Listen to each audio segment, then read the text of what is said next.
My wife cheated on me with my business partner and ultimately left to be with him. After he dumped her, she tried to come back to me, crying. My ex-wife, Kathy, 38, and I, 38, had a 19-year relationship, married for 16 years.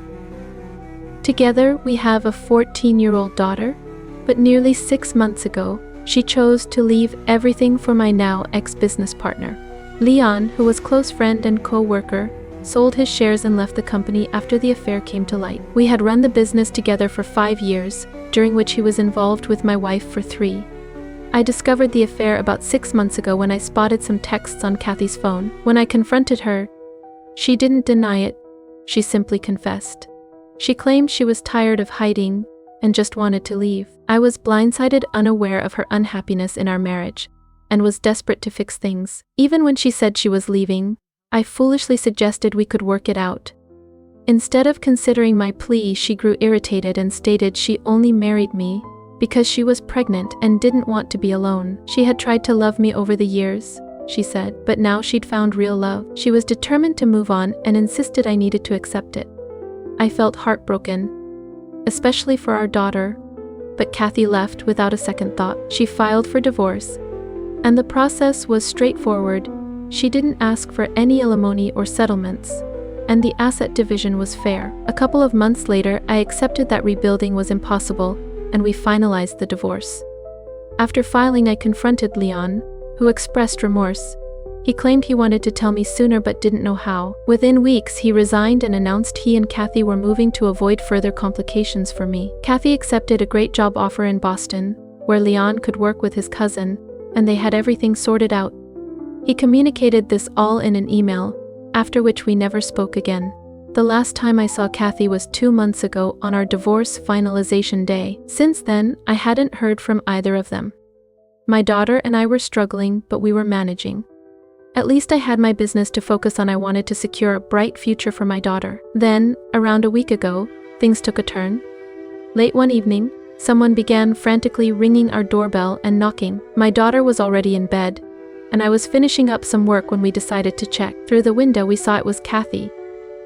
Now, I'm left wondering whether my daughter and I made the right choices. My daughter pleaded with me not to open the door, feeling very hurt by her mother. Although Kathy has partial custody, she hasn't made any effort to stay connected with our daughter. The truth about her infidelity also weighs heavily on my daughter, which has created a strained relationship between them. However, I knew that if Kathy was at my door, it must be urgent, so I reluctantly let her in. Instead of stepping inside, though, she began yelling from the doorstep, claiming she was going to file a lawsuit against me to make me pay for what she described as my cruel punishment. I was taken aback and confused, asking her to slow down and explain what she meant. She was furious, insisting that I was pretending not to understand, accusing me of hiding the truth about Leon to get back at her for her past betrayal. Then, she rolled up her sleeve, revealing a band-aid on her arm, and I quickly deduced that something had happened with Leon. I was shocked. We had worked together for years, and he'd never shown any signs of aggression around me. Kathy explained that since moving to Boston a few weeks ago, their relationship had deteriorated. She initially thought Leon was just adjusting, but after a month he was blaming her for everything. He accused her of ruining his life for making him leave the successful business he had built, and now he was stuck working with a cousin who undermined him at every turn. He held her responsible for revealing the affair before he was ready and moving for her job, which left him unable to defend his interests. Their fights had escalated, and the night before she arrived, he threw a vase at her in a fit of rage, cutting her arm when she tried to dodge it. Until that point, his abuse had been verbal, but this marked a serious turning point that drove her to leave. Kathy lamented that Leon hadn't reached out or apologized since she left, and she blamed me for it, thinking I had known about his abusive tendencies and concealed them as punishment for her past actions. In her eyes, her restraint during our divorce should have meant I ensured her safety now. It felt ludicrous because, while I worked closely with Leon, I only knew him in a professional context, not personally. Her accusations that I purposefully hid this from her were baffling and frustrating. I tried to explain that I was unaware of any of this, and expressed my sympathy for her situation. Ultimately, I reminded her that it wasn't my fault, regardless of how many lawsuits she threatened. She just kept arguing with me, insisting that I was aware of everything, and now she was determined to fight for everything she hadn't during our divorce. My daughter had been quietly standing by the door, and I had almost forgotten she was there due to the intensity of our argument. But as we went around in circles, she surprisingly interrupted Kathy, telling her to go away. I was taken aback by this, and I think Kathy was too. Kathy shot back, telling her to shut up and mind her own business, insisting that she was too young to understand what was happening and that she should go to bed. My daughter stood her ground, asserting that Kathy had no right to speak to me like that, especially given all that she had put me through. She reminded Kathy that since I uncovered her infidelity, I had been heartbroken while Kathy, selfish and unfeeling, had simply moved on. She pointed out that Kathy hadn't even visited her own daughter or made an effort to stay in touch, too preoccupied with Leon and her new life. My daughter told Kathy she had failed at being both a wife and a mother, so she had no claim to play the victim in a situation she had created. At just 14, my daughter's strength and maturity shone through in her words, highlighting how much she had grown up due to the divorce. Kathy was left speechless, unable to respond to our daughter's statements. Finally, my daughter declared that now that Kathy had left with Leon, she would have to handle her own troubles because we were no longer her family. She emphasized that Kathy had made her choices and had to face the consequences. After saying that, my daughter slammed the door in Kathy's face and retreated to her room. I could hear Kathy crying outside, but I didn't feel it was necessary to check on her after everything that had transpired. I went back to bed and tried to distract myself for the next few days with work. I felt a deep sense of pride for my daughter standing up for me and not allowing me to appear weak in front of Kathy. Things were relatively calm after that visit, until 3 days ago when Kathy showed up again. This time she brought a lawyer, demanding full custody of our daughter. Fortunately, my daughter was out with friends when she arrived in the evening, so I haven't mentioned anything to her yet. I was furious when Kathy said that after our daughter had spoken to her the way she did last time, she decided there was no chance she'd allow her to live with me anymore. Kathy claimed that the real reason she hadn't kept in touch after I discovered the affair was because she didn't want to initiate a lengthy custody battle and complicate my life further. She insisted she wanted to leave quietly and hadn't reached out to our daughter because she knew I was upset, thinking her involvement might worsen things. It was clear she was trying to paint herself as selfless, but I wasn't buying it. I firmly told her I understood that the only reason she hadn't fought for anything during the divorce, including custody, was that she wanted to escape quickly and start a new life with Leon. This wasn't my fault, despite her trying to spin it that way, so I didn't feel guilty for her. She claimed to have moved past that, stating she wanted full custody of our daughter and wouldn't let me tarnish her image by filling our child's head with nonsense or instigating disrespect. According to her, the last time we met, our daughter had been incredibly rude, and instead of correcting her, I was encouraging that behavior. Now she was prepared to take this to court, and I simply told her to go ahead, shutting the door behind her, because I didn't want to waste any more time. But I've started to question whether she might have a point. I want to believe I'm doing the right thing, but honestly, I'm uncertain. So, am I at fault for not reprimanding my daughter for being rude to her mother, my ex-wife? Update 1, I've concluded I have nothing to apologize for. My daughter stood up for me, and those comments made me realize how misguided I was being. Kathy cheated on me. I don't feel any sympathy or regret for her situation. Many commenters suggested I should talk to my daughter about this beforehand in case Kathy files for full custody, especially after our last meeting. I spoke with my daughter yesterday, sharing everything with her. I didn't want to keep any secrets. She has shown me she's mature enough to handle this, and while I feel a bit guilty she had to grow up so quickly, at least I can prepare her for what's next. We haven't heard anything from Kathy, but we expect to soon. Our daughter is 14, which means her voice will count in court, if it comes to that. Settling through mediation would be great, but I've ensured she genuinely wants to stay with me, and she does. She's made it clear that, for now, she wants nothing to do with Kathy. She mentioned she might consider reconnecting with her mother in the future, but right now, it's all too fresh. She blames Kathy for the family breakup, and to be fair, that's true. I don't want to be the kind of father who poisons my child against her mother out of spite, but in this situation it feels unavoidable. Kathy's actions have driven our daughter to keep her distance. They used to share a close bond before the affair came to light, so this shift is monumental. Kathy is understandably upset that our daughter is siding with me, especially since she's always sought a closer relationship with her. Some of you asked who revealed the affair to our daughter. It was Kathy herself. She confessed in an email just days after moving out, without even considering whether I wanted to handle it. Our daughter was deeply hurt upon finding out, yet she still wanted to reach out to Kathy once. However, it was Kathy who refused.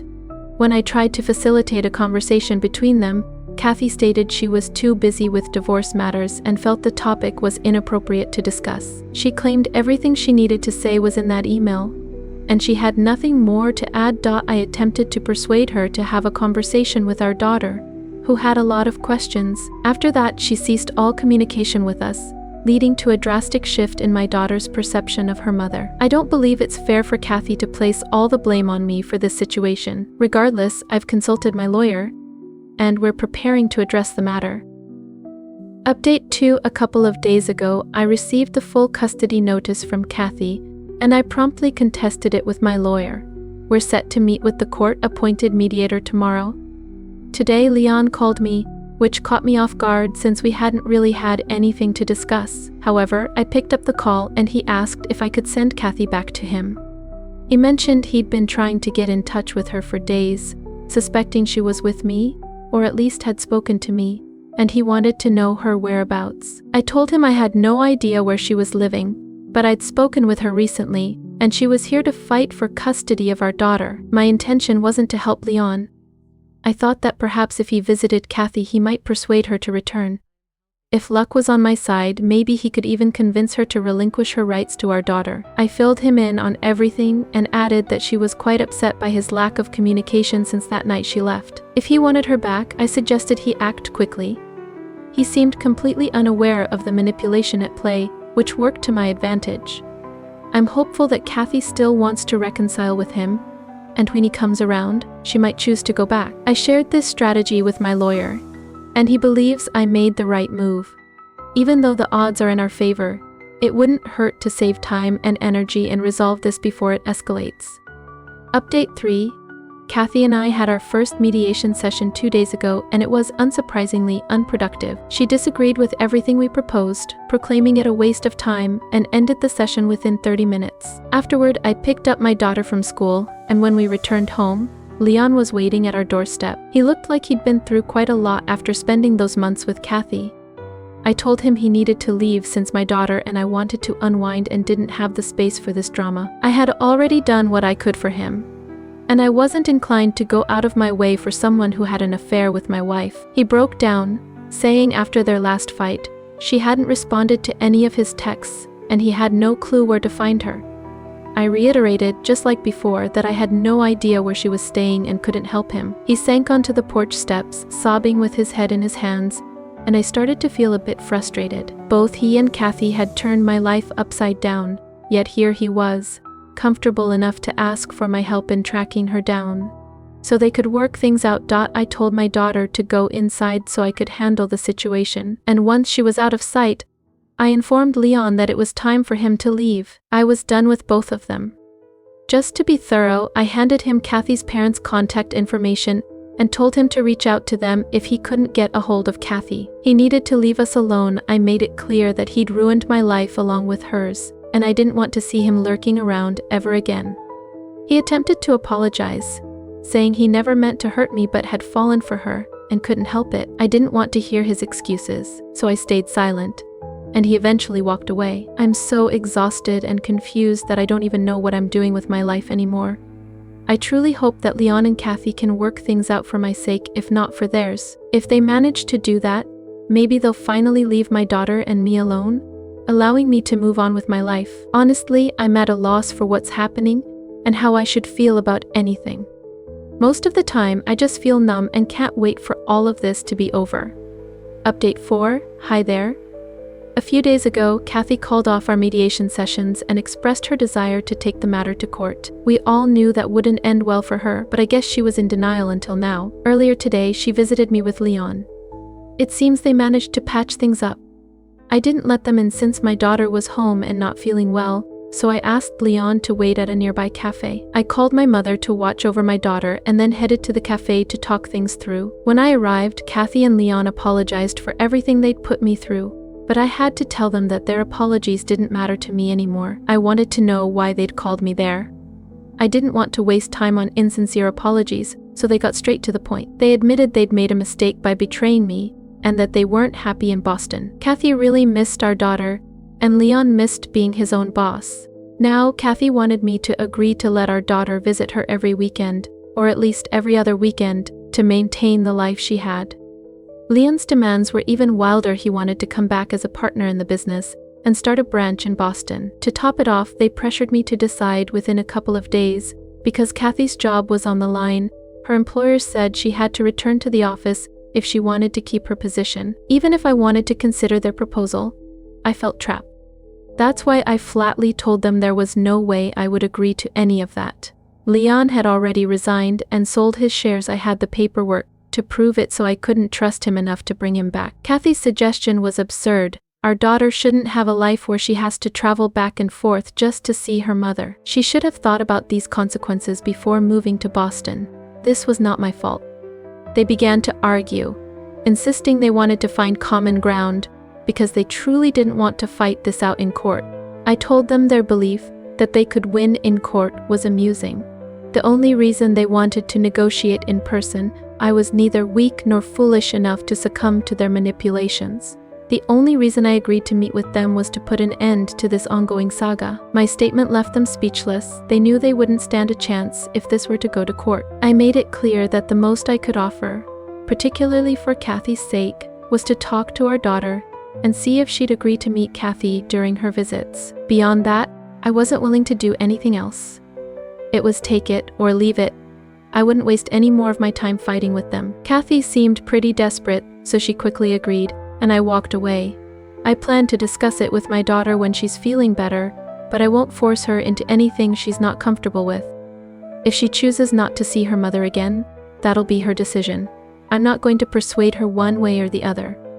Update 5. It's been a couple of months since my last update, where I mentioned that I wouldn't pressure my daughter to meet her mother if she didn't want to. After that, I spoke with her, shared what I had conveyed to Kathy, and she said she needed some time to think it over. I passed that message along to Kathy a couple of months ago, and since then, we've had no contact. I'm unaware of whether she and Leon have worked through their issues, and honestly, I don't care. From what I gather, they're still together in Boston. Good for them, I suppose. At least they've left me in peace, allowing me to finally focus on moving forward, which is exactly what I'm doing. The best way to get back at them is to live well. I am dedicating my time to work and raising my daughter to be a good person, nothing like her mother, in essence. I hope to succeed in that endeavor. Did you hear? Apparently, Dave's been learning French just so he can eavesdrop on the French couple who always argues next to him during lunch break at the cafeteria.